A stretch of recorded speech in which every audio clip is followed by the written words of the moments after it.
站知识区。Text 1. Of all the changes that have taken place in English-language newspapers during the past quarter century, perhaps the most far-reaching has been the inexorable decline in the scope and seriousness of their arts coverage. It is difficult to the point of impossibility for the average reader under the age of 40 to imagine a time when high-quality arts criticism could be found in most big city newspapers. Yet a considerable number of the most significant collections of criticism published in the 20th century consisted in large part of newspaper reviews. To read such books today is to marvel at the fact that their learned contents were once deemed suitable for publication in general circulation dailies. We are even farther removed from the unfocused newspaper reviews published in England between the time of the 20th century and the eve of World War II, at a time when newsprint was dirt cheap and stylish arts criticism was considered an ornament to the publications in which it appeared. In those far-off days, it was taken for granted that the critics of major papers would write in detail and at length about the events they covered. Theirs was a serious business, and even those reviewers who wore their learning lightly, like George Bernard Shaw and Ernest Newman, could be trusted to know what they were about. These men believed in journalism as a calling, and were proud to be published in the daily press. So few authors have brains enough or literary gift enough to keep their own end up in journalism, Newman wrote, that I am tempted to define journalism as a term of contempt applied by writers who are not read to writers who are. Unfortunately, these critics are virtually forgotten. Neville Cardus, who wrote for the Manchester Guardian from 1917 until shortly before his death in 1975, is now known solely as a writer of essays on the game of cricket. During his lifetime, though, he was also one of England's foremost classical music critics, and a stylist so widely admired that his autobiography, 1947, became a bestseller. He was knighted in 1967, the first music critic to be so honored. Yet only one of his books is now in print, and his vast body of writings on music is unknown save to specialists. Is there any chance that Cardus's criticism will enjoy a revival? The prospect seems remote. Journalistic tastes had changed long before his death, and post-mortem readers have little use for the richly upholstered vacuity in prose in which he specialized. Moreover, the amateur tradition in music criticism has been in headlong retreat. Text 2. Over the past decade, thousands of patents have been granted for what are called business methods. Amazon.com received one for its one-click online payment system. Merrill Lynch got legal protection for an asset allocation strategy. One inventor patented a technique for lifting a box. Now the nation's top patent court appears completely ready to scale back on business method patents, which have been controversial ever since they were first authorized 10 years ago. In a move that has intellectual property lawyers abuzz, the U.S. Court of Appeals for the Federal Circuit said it would use a particular case to conduct a broad review of business method patents. In Ray Bilski, as the case is known, is a very big deal, says Dennis D. Crouch of the University of Missouri School of Law. It has the potential to eliminate an entire class of patents.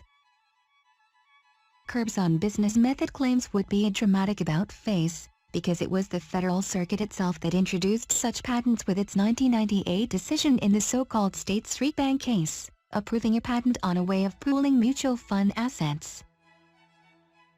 That ruling produced an explosion in business method patent filings, initially by emerging internet companies trying to stake out exclusive rights to specific types of online transactions. Later, more established companies raced to add such patents to their files, if only as a defensive move against rivals that might beat them to the punch. In 2005, IBM noted in a court filing that it had been issued more than 300 business method patents, despite the fact that it questioned the legal basis for granting them. Similarly, Some Wall Street investment firms arm themselves with patents for financial products, even as they took positions in court cases opposing the practice. The Bilski case involves a claimed patent on a method for hedging risk in the energy market. The Federal Circuit issued an unusual order stating that the case would be heard by 12 Albanian legs of the court's judges, rather than a typical panel of 3, and that one issue it wants to evaluate is whether it should reconsider its State Street Bank ruling.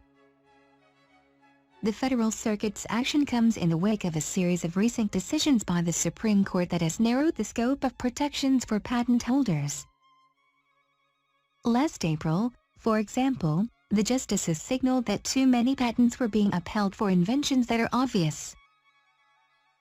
The judges on the Federal Circuit are reacting to the anti-patent trend at the Supreme Court, says Harold C. Wagner, a patent attorney and professor at George Washington University Law School.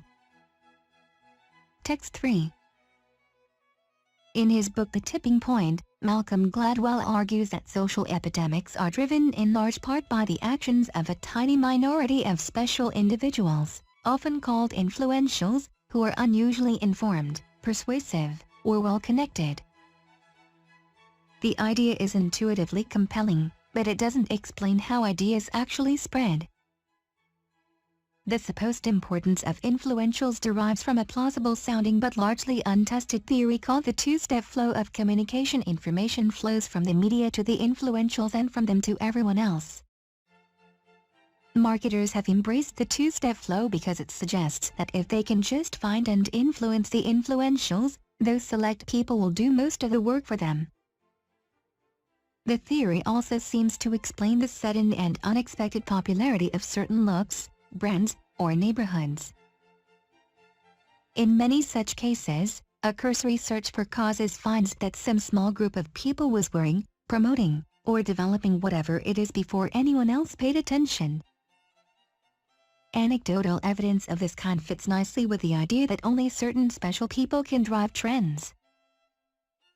In their recent work, however, some researchers have come up with the finding that influentials have far less impact on social epidemics than is generally supposed.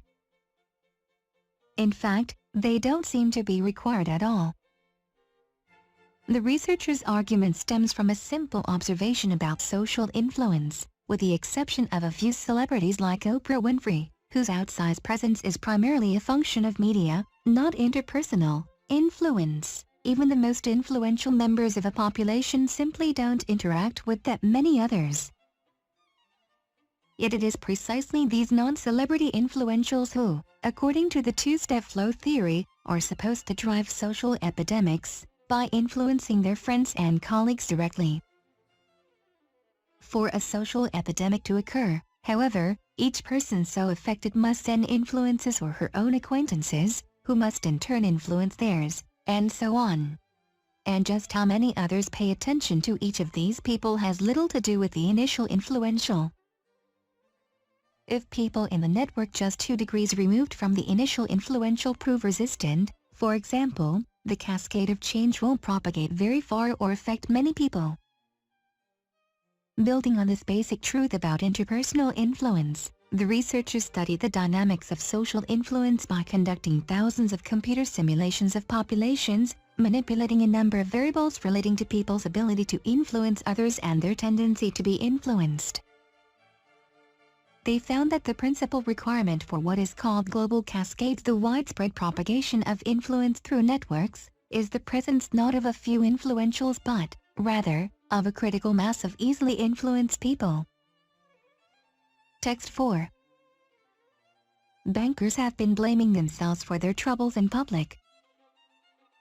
Behind the scenes, they have been taking aim at someone else, the accounting standard setters. Their rules, moan the banks, have forced them to report enormous losses, and it's just not fair. These rules say they must value some assets at the price a third party would pay, not the price managers and regulators would like them to fetch. Unfortunately, banks' lobbying now seems to be working. The details may be unknowable, but the independence of standard setters, essential to the proper functioning of capital markets, is being compromised. And, unless banks carry toxic assets at prices that attract buyers, reviving the banking system will be difficult. After a bruising encounter with Congress, America's Financial Accounting Standards Board, FASB, rushed through rule changes. These gave banks more freedom to use models to value illiquid assets and more flexibility in recognizing losses on long-term assets in their income statements. Bob Herz, the FASB's chairman, cried out against those who question our motives. Yet bank shares rose and the changes enhanced what one lobbying group politely calls the use of judgment by management. European ministers instantly demanded that the International Accounting Standards Board, IASB, do likewise. The IASB says it does not want to act without overall planning, but the pressure to fold when it completes its reconstruction of rules later this year is strong. Charlie McCreevy, a European commissioner, warned the IASB that it did not live in a political vacuum but in the real world and that Europe could yet develop different rules. It was banks that were on the wrong planet, with accounts that vastly overvalued assets. Today they argue that market prices overstate losses, because they largely reflect the temporary illiquidity of markets, not the likely extent of bad debts. The truth will not be known for years. But banks' shares trade below their book value, suggesting that investors are skeptical. And debt markets partly reflect the paralysis of banks which will not sell assets for fear of booking losses, yet are reluctant to buy all those supposed bargains. To get the system working again, losses must be recognized and dealt with. America's new plan to buy up toxic assets will not work unless banks mark assets to levels which buyers find attractive. Successful markets require independent and even combative standard setters. The FASB and IASB have been exactly that, cleaning up rules on stock options and pensions, for example, against hostility from special interests. But by giving in to critics now they are inviting pressure to make more concessions.